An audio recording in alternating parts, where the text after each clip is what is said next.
บายดีท่านผู้ชมที่เคารพต้อนรับท่านผู้ชมเข้าสู่รายการพิเศษของพวกเขาในรายการที่มีชื่อว่าเส้นทางแห่ง3วันประวัติศาสตร์เป็นรายการพิเศษที่ทีมงานมีเดียลาวได้จัดขึ้นเพื่อนำเสนอข้อมูลที่ดีๆนำพาท่านผู้ชมนั้นได้ย้อนหอย3วันประวัติศาสตร์ที่สำคัญของชาติลาวเฮาสู่อนาคตโดยเฉพาะก็แม่นพวกเขาเห็นได้ในปัจจุบันนี้เกี่ยวกับการพัฒนาบ่ว่าจะเป็นพื้นฐานโครงสร้างการปกปักรักษาการสร้างสถาปนาประเทศชาติล้วนแล้วแต่พวกเขามีอดีตจึงมีปัจจุบันและเพื่อก้าวไปสู่อนาคต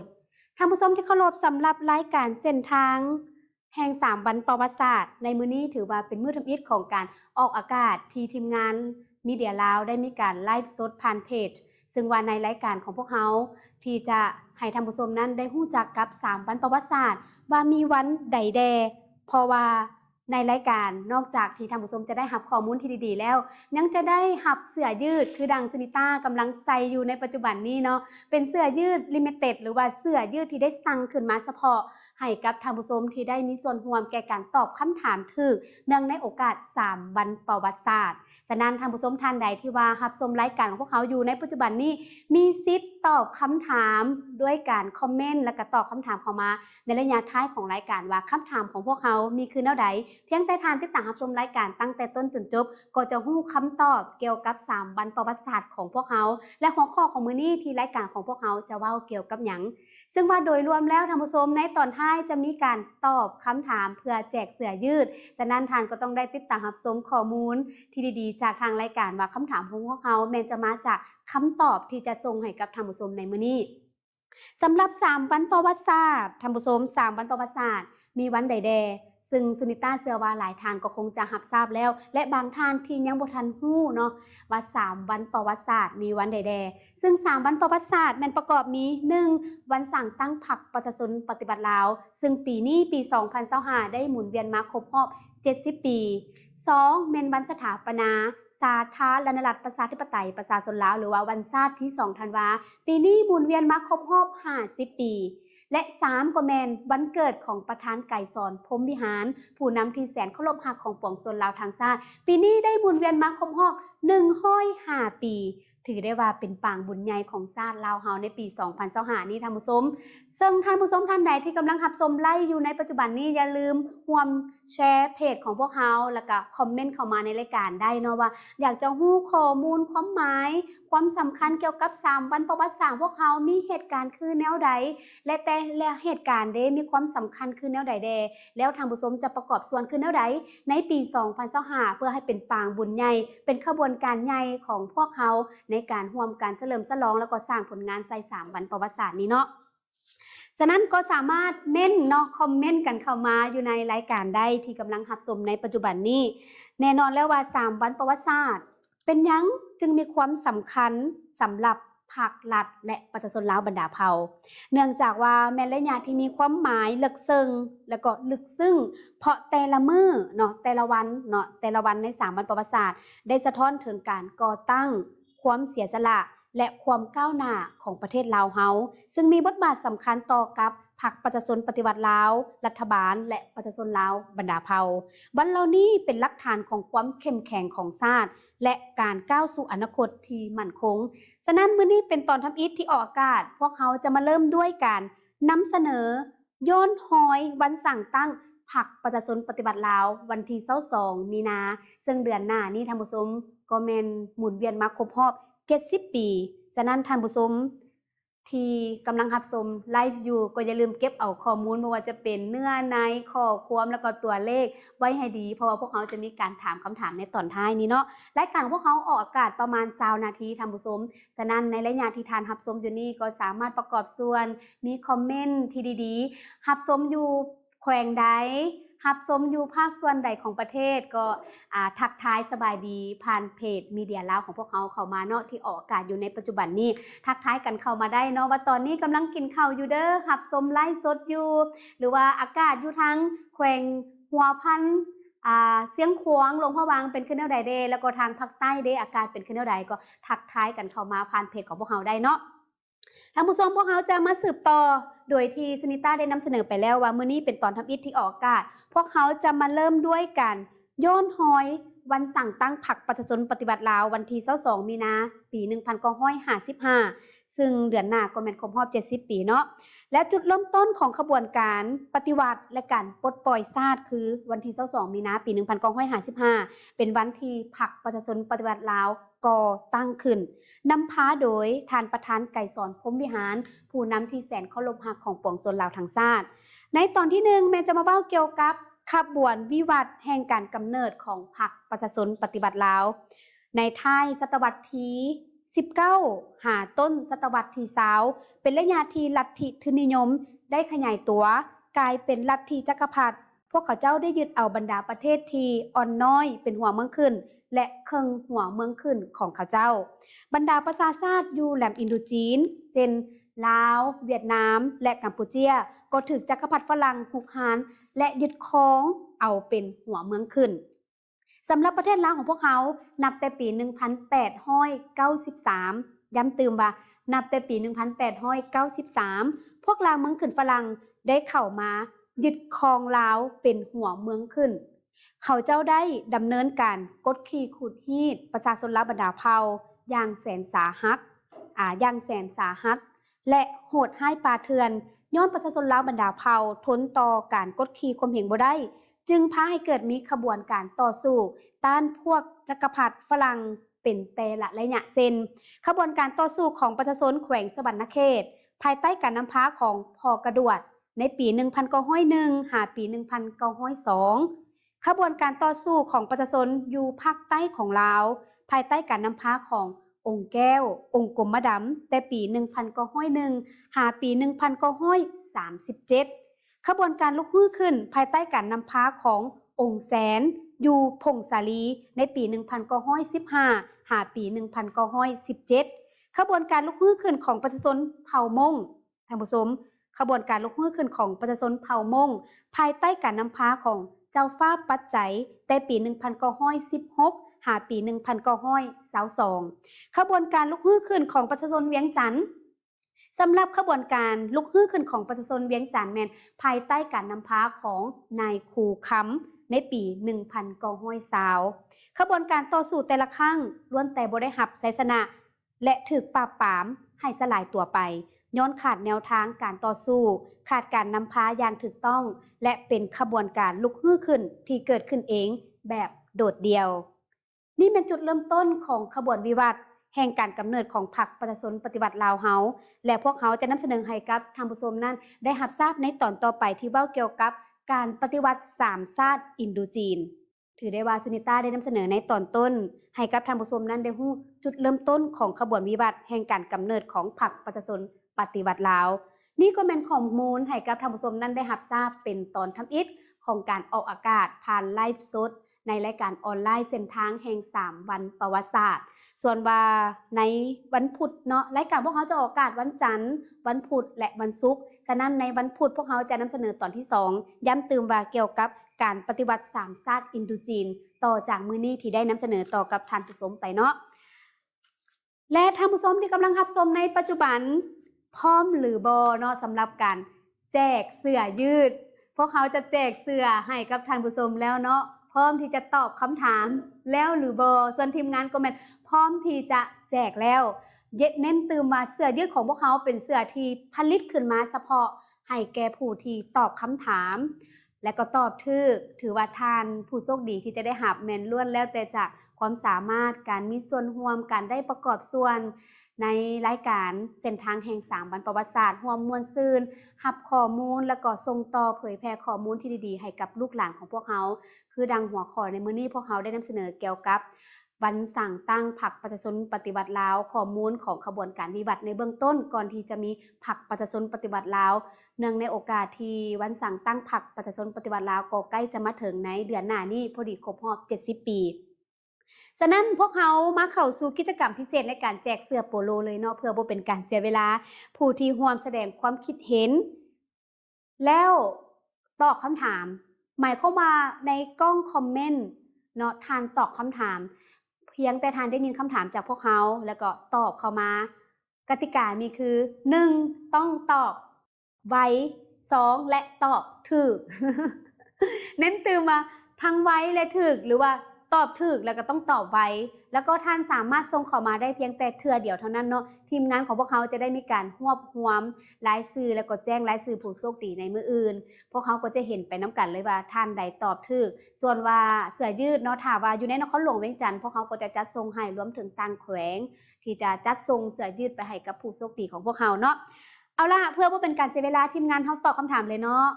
โดยฉะนั้นพวกเขาเกี่ยมเลยว่ามาลุ้นนํกันว่าผู้โชคดีที่จะได้รับเสื้อเป็นมื้อทำอิฐที่ออกอากาศจะแม่นอยู่นครหลวงเวียงจันทน์หรือว่าอยู่ที่ต่างแขวงย้ำเตือนว่าตอบไวและตอบถูกเนาะรับเสื้อยืดไปเลยแล้วก็สามารถตอบได้เพียงแต่1เทื่อเท่านั้นเนาะ1บัญชี1 account สามารถตอบได้เพียงแต่เทื่อเดียวเท่านั้นเอาล่ะเฮามาเริ่มคำถามที่1เลยเนาะคำถามของพวกเฮาก็คือว่า3วันประวัติศาสตร์มีวันใดแดตอบเข้ามาเลยเนาะว่า3วันประวัติศาสตร์มีวันใดแดเนาะให้ทานเขียนคำตอบเข้ามาเลยว่า3วันประวัติศาสตร์มีคือ1วันตืดๆๆ2วันตืดๆๆและ3วันตืดๆๆตอบเข้ามาเดี๋ยวนี้เลยเนาะว่าท่านนั้นได้รับฟังข้อมูลข่าวสารนำพวกเฮาแล้วท่านสามารถกำได้หรือบ่ว่า3วันประวัติศาสตร์มีวันใดแดผู้โชคดีสำหรับคำถามข้อ1พวกเฮาจะแจกเสื้อให้3ผืนเนาะหมายความว่า3ผู้โชคดีเนาะบ่แม่นคนนึงได้3ผืนได้เนาะคนนึงได้ผืนนึงแต่ถ้าว่ามีคนที่ตอบถูกแล้วทีมงานเช็คไปพร้อมเลยเนาะกวดไปพร้อมเลยว่ามีไผที่ตอบถูกแล้วเนาะถ้าตอบแล้วฮอด3คนปึ๊บพวกเฮาจะขออนุญาตไปเป็นคำถามใหม่เลยเนาะย้ำเติมคำถามของพวกเฮาก็คือ3วันประวัติศาสตร์มีวันใดแดที่ปรากฏอยู่ในหน้าจอของท่านผู้ชมในปัจจุบันนี้เนาะว่า3วันประวัติศาสตร์มีวันใดแดทีมงานซวยกวดตืมเนาะว่ามีวันใดมีผู้ใดที่ตอบถูกเนาะตอบถูกแล้ว3วันประวัติศาสตร์พิมพ์เข้ามาเลยเนาะพิมพ์เข้ามาในปัจจุบันพวกเฮากำลังรอท่าว่าไผจะเป็นผู้โชคดีที่จะได้รับเสื้อยืดที่สวยงามนี้เนาะแต่ว่าบ่แม่นตัวของพิธีกรใส่มีตัวใหม่ที่เพิ่นได้มีการกาเกียมไว้เนาะเป็นของขวัญพิเศษเนื่องในโอกาส3วันประวัติศาสตร์ก็คือวันสั่งตั้งพรรคประชาชนปฏิวัติลาวครบรอบ70ปีที่จะหมุนเวียนมาบรรจบครบรอบในเดือนหน้านี้ท่านผู้ชมฉะนั้นเนื่องในโอกาสวันที่มีความสำคัญรายการของพวกเฮาเนาะเส้นทางแห่ง3วันประวัติศาสตร์จึงได้ออกอากาศเพื่อให้ผู้ชมนั้นได้รับรู้ข้อมูลที่ดีๆแล้วก็ร่วมกันย้อนรอยประวัติศาสตร์ที่มีคุณค่ามีความหมายความสำคัญเพื่อส่งต่อให้กับรุ่นลูกหลานได้เรียนรู้เอาประวัติศาสตร์ที่ดีของชาติโดยเฉพาะก็แม่นวันที่พวกเฮาได้มานำเสนอในมื้อนี้ก็แม่นวันสั่งตั้งพรรคประชาชนปฏิวัติลาวเป็น1ใน3วันประวัติศาสตร์เนาะฉะนั้นพิมพ์กันเข้ามาเลยว่า3วันประวัติศาสตร์มีวันใดแดพรประดิษฐ์เอาโทรศัพท์แล้วก็เช็คให้ตืมทีมงานของพวกเฮายังบ่ทันมีคนตอบเข้ามาเนาะเน้นกันตืมเนาะว่า3วันประวัติศาสตร์มีวันใดแดเนาะพิมพ์กันเข้ามาเลยเนาะ1แม่นวันหยัง2แม่นวันหยังและ3แม่นวันหยังเนาะ3วันประวัติศาสตร์ถือว่าเป็นคำถามทำอิฐบ่น่าจะบ่น่าจะยากหลายถ้าว่าผู้ใดเบิ่งรายการพวกเฮานี่ยิ่งบ่ยากเลยเนาะ3วันประวัติศาสตร์เนาะมีวันใดแดเดือนหน้านี้เนาะก็แม่นวันสั่งตั้งพรรคประชาชนปฏิวัติลาวแล้วและอีก2วันเด้เนาะฉะนั้นพิมพ์กันเข้ามาเลยเนาะว่า3วันประวัติศาสตร์มีวันใดแดเนาะซินิต้าขอเน้นถ้าว่ามีคนที่ตอบถูกเนาะ3ท่านแล้วพวกเขาจึงจะไปคำถามที่2เพราะว่ามื้อนี้ได้มีการก้าแก้มกับทีมงานมาแม่น2คำถามเพื่อมาร่วมลุ้นแล้วก็เบิกบานม่วนซื่นมาร่วมพบท่านผู้ชมอยู่รายการ3วันเส้นทางแห่ง3วันประวัติศาสตร์ของพวกเขาเนาะฉะนั้นคำถามในบิดนี้เพื่ออยากให้ทุกคนนั้นได้รู้ถึงความสำคัญของการร่วมเฉลิมฉลองถือว่าเป็นปางบุญใหญ่ของพวกเขาในปี2025ภาครัฐบาลเนาะได้นำพาพวกเขาในการสร้างสาพัฒนาแล้วก็พวกเขาทุกคนต้องพร้อมกันประกอบส่วนให้กับ3วันประวัติศาสตร์เป็นปางบุญใหญ่ที่มีขบวนการอย่างฟดฟื้นมีความหมายความสำคัญให้พวกเขาได้เข้าใจถึง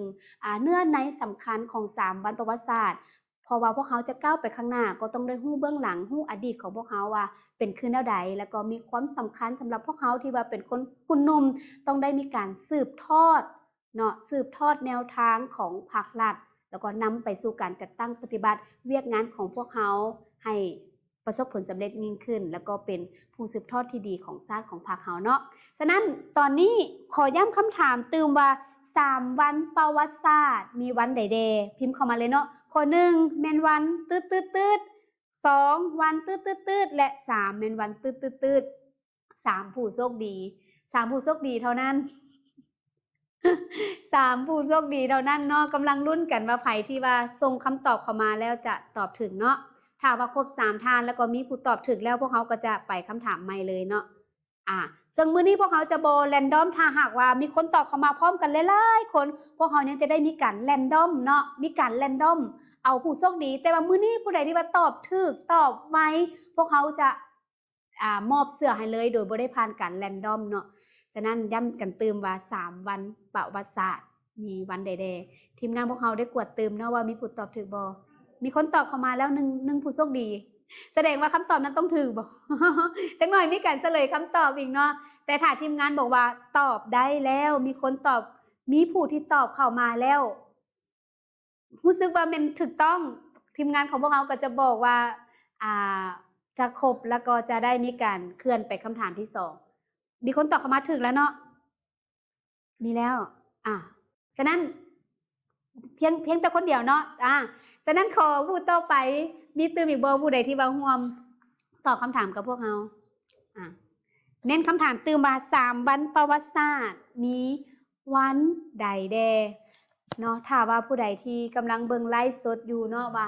รับรู้ข้อมูลว่า3วันประวัติศาสตร์มีวันใดแดเพียงแต่ทานร่วมเล่นเกมหรือว่าร่วมตอบในคอมเมนต์ของพวกเรา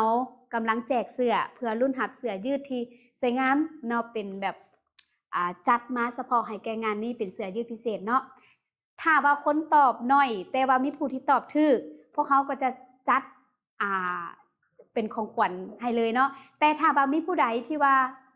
ตอบเข้ามาแล้วบ่ถูกก็สามารถใช้ได้เพียงแต่แอคเคาท์เดียวน่าเสียดายก็กาเกียมเป็นกาเกียมที่จะตอบคำถามต่อไปเนาะเป็นคำถามที่2อันนี้คำถามที่1เนาะมี2คนที่ตอบถูกแล้วจะบ่มีการแรนดอมเนื่องจากว่าในมื้อนี้ที่ว่าเป็นมื้อทวิตที่พวกเฮาออกอากาศพวกเขายังบ่ทันได้เผยแพร่อย่างกว้างขวางฉะนั้นถ้าว่ามื้อใดมีคนตอบหลายๆพวกเขายังสิได้มาซุ่มหาผู้โชคดีฉะนั้นมื้อนี้ถือว่าท่านโชคดีแล้วเนาะถ้าว่า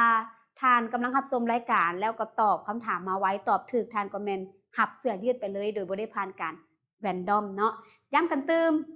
รายการออนไลน์ของพวกเราเส้นทางแห่ง3วันประวัติศาสตร์ออกอากาศวันจันทร์วันพุธวันศุกร์เพื่อให้บรรดาท่านนั้นได้รับรู้ข้อมูลข่าวสารเกี่ยวกับ3วันประวัติศาสตร์ที่มีความสำคัญของชาติและคำถามของพวกเราคือดังถามอยู่ในปัจจุบันนี้ก็คือ3วันประวัติศาสตร์มีวันใดแด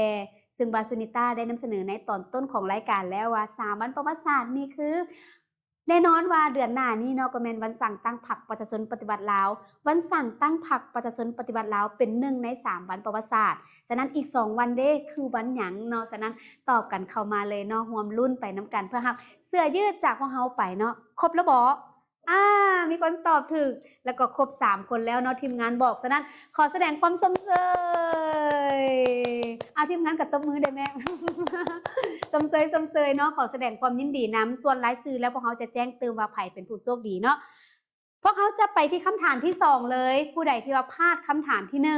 1มาเบิ่งคำถามที่2คำถามที่2เนาะคำถามที่2ถามว่าวันสั่งตั้งพรรคประชาชนปฏิบัติลาวแม่นวันที่เดือนปีใดและปีนี้ครบรอบจักปีย้ำเติมวันสั่งตั้งพรรคประชาชนปฏิบัติลาวแม่นวันที่เดือนปีใดและปีนี้ครบรอบจักปีทวนคำถามอีกครั้งนึงเนาะวันสั่งตั้งพรรคประชาชนปฏิบัติลาวแม่นวันที่เดือนปีใดและปีนี้ครบรอบจักปีถ้ามีสุนิต้าก็คิดว่าจะให้มีช้อยให้เลือกเนาะขอแต่คิดว่าคำถามนี้คงจะบ่ยากหลายจึงว่าบ่มีช้อยให้เลือกบ่มีคำตอบให้เลือกเอาไว้โอกาสหน้าเนาะสำหรับคำตอบให้เลือกเพราะเชื่อว่าหลายท่านคงจะตอบได้เนาะว่าวันสั่งตั้งพรรคประชาชนปฏิบัติลาวเฮาในเดือนหน้านี้วันที่เท่าใดและเดือนใดปีใด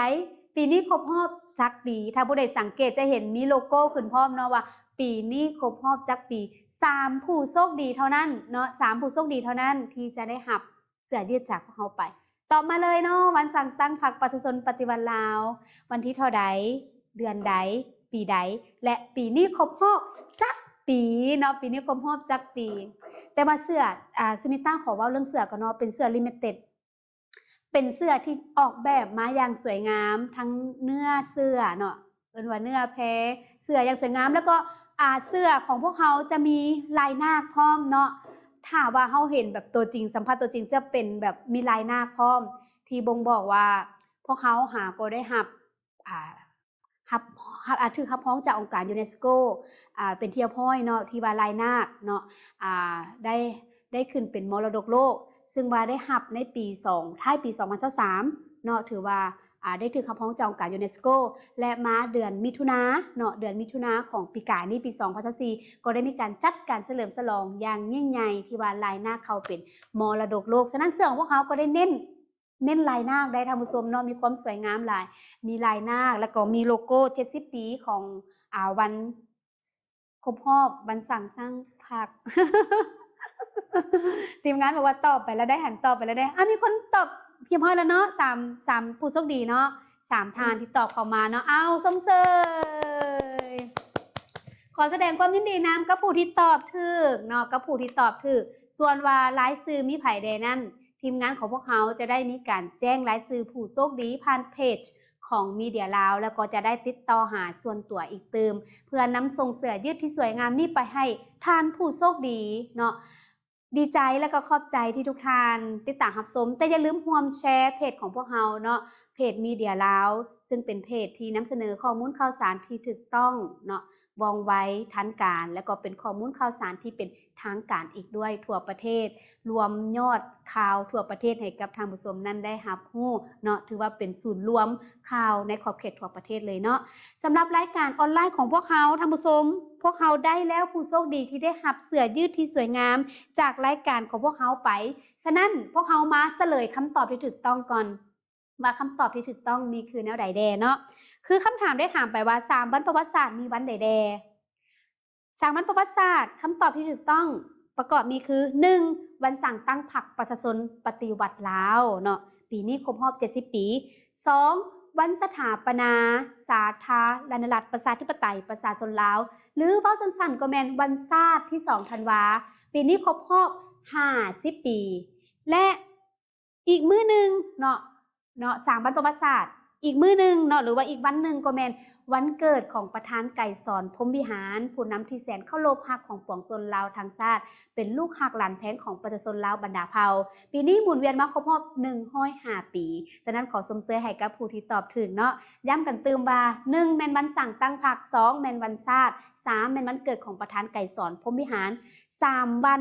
ประวัติศาสตร์คือคำตอบที่ถูกต้องของข้อ1และข้อ2ที่ได้ถามไปว่าวันสั่งตั้งพรรคประชาชนปฏิบัติลาวแม่นวันที่เท่าใดเดือนใดปีใดและครบรอบจักปี